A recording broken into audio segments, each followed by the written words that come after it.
তুই তো মাকে সন্দেহ করছিস রে? হ্যাঁ, আমি আমার মাকে সন্দেহ করছি, আর সেটার জন্য তুমি আমায় বাধ্য করেছো। আমি নিজে নই, তাই না? এতদিন ধরে এত বড় একটা ঘটনা আমার সামনে তুমি বেমালুম চেপে গেলে, লুকিয়ে গেলে। সেই তুমি আমার আড়ালে কত কি করে বেরিয়েছো, কি করে বলবো? তো তুমি বলতে পারবে। কি করে বিশ্বাস করবো, কোন ভরসাতে তোমায় বিশ্বাস করবো বলো বলো? মা বলে তো আর ফ্যাক্ট পাল্টে যায় না। কোনটা হয়েছে এটা সত্যি, এটাই ফ্যাক্ট, তাই না? দেখ, আমি তোকে সব সত্যি কথাই বলেছি। আমাকে রমাপদ যা যা বলেছে আমি সব বলেছি। হ্যাঁ, একথা ঠিক যে আমি রমাপদকে পাঠিয়েছিলাম ঝিলিকের জন্য, কিন্তু রমাপদ মুখার্জি বাড়িতে গিয়েই দেখে প্রতিমা মুখার্জির ডেড বডির পাশে বন্দুক হাতে ঝিলিক বসে আছে। আমি এতদিন ধরে যা কিছু করেছি সব তো তোর জন্যই করেছি, আর তুই আজকে আমাকে সন্দেহ করছিস। তুই আমাকে সন্দেহ করছিস।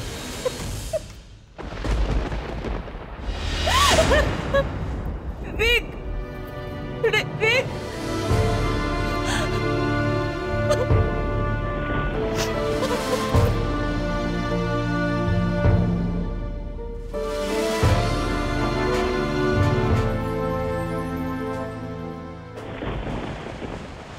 কি রে, চুপ করে দাঁড়িয়ে রইলি কেন? আচ্ছা, এত রাতে আমাকে কেন এখানে ডেকে আনলি সেটা বলবি তো?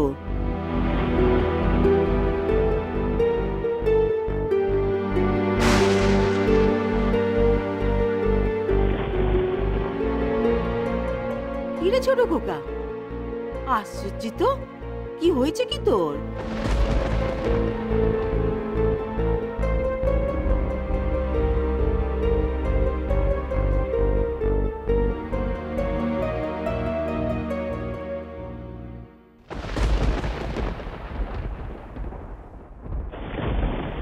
কি রে, কি হয়েছে? ছোট খোকা, কি হয়েছে ছোট খোকা? আমি আর এই পাপের বোঝা বয়ে বেড়াতে পারছি না। পাপ? কি হয়েছে? হ্যাঁ, কি হয়েছে?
এই তো সেই স্পষ্ট ধাতুর মূর্তিটা। এটা এটা তোর কাছে ছোট খোকা? ছোট খোকা, তাহলে তুই তুই ছোট খোকা, তুই মেজো বৌমাকে? না না, আমি মেজো বৌদিকে খুন করিনি। তুমি বিশ্বাস করো। বিশ্বাস করবো? কুলাঙ্গার, বিশ্বাস করবো তোকে? আমি যে ভাবতেও পারছি না। তুমি ভুল করছো মা, ভুল করছো মা। তোমার ভুল হচ্ছে মা, তুমি আমাকে ভুল ভাবছো। ভুল ভাবছি? ভুল আমি এতদিন ভেবেছি, আজ নয়। আজ আমি বুঝতে পেরেছি দোষী কে। দোষী তুই। মা, তুই দোষ করেছিস, আর তোর দোষ মাথায় নিয়ে একটা নির্দোষী মেয়ে সে সাজা ভোগ করছে। অন্যায় করেছিস তুই, আর তোর পাপের ফল ভোগ করছে ঝিলিক। জেলে পড়ছে সে। রাধামাধব, আমাকে তুমি এর আগে মৃত্যু দিলে না কেন? আমি তুলে দিলে না কেন? আমার মরণ কেন হলো না গো? আমি তোকে জন্ম দিয়েছিলাম ছোট খোকা, আমি তোকে জন্ম দিয়েছিলাম এই জন্যে, এই পাপের জন্যে, এই পাপের জন্যে।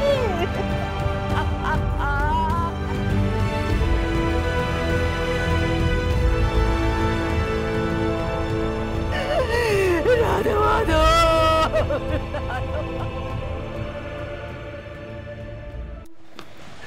তাড়াতাড়ি বেরিয়ে এসো, আমি ওদিকটা দেখে এসেছি, গার্ড ঘুমোচ্ছে, আবার এই সুযোগ। হ্যাঁ ঠিকই বলেছে, এই চান্স মিস করা যায় না। চলো পালাই ঝিলিক।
আমি যেদিনকে প্রথম শুনলাম যে ঝিলিক সন্তান সম্ভব, সেদিন থেকে অপরাধ বোধ, অনুশোচনা আমি শেষ হয়ে যাচ্ছি।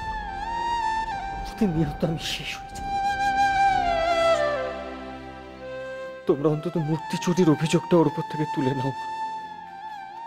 আর খুনের অভিযোগটা? আমি যেটা করেছি আমি সেটা স্বীকার করেছি মা। প্রতিনিয়ত দেনার দায়ে পাওনাদারদের চাপে বাঁচাটা দায়ে উঠেছিল আমার কাছে। এমনকি পাওনাদাররা বলেছিল অনু আর বাবাইকে পর্যন্ত।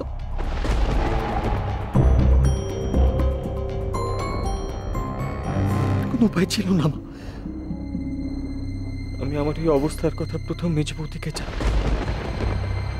আমি মেজবৌতিকে বলি ওই মূর্তিটা যে কোনো ভাবে আমার হাতে তুলে দিতে। আমি ভীষণভাবে চেয়েছিলাম ওই মূর্তিটা বিক্রি করে সমস্ত টাকা সবাইকে শোধ করে দেবার, কিন্তু মেজবতী রাজি হয়নি। তোমাদের কথা ভেবে, বংশের ঐতিহ্যের কথা ভেবে মেজবতী রাজি হয়নি।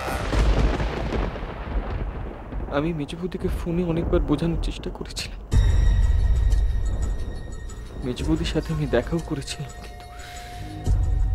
কিন্তু আমি কিছুতেই মেজবতীকে বোঝাতে পারিনি, কিছুতেই না। এরপর আমার জেদ বাড়তে থাকে মা, আমার রাগ বাড়তে থাকে। মূর্তিটা আমার চাই, যে কোনো ভাবে মূর্তিটা আমার চাই। আর শেষ অব্দি কি শেষ অব্দি?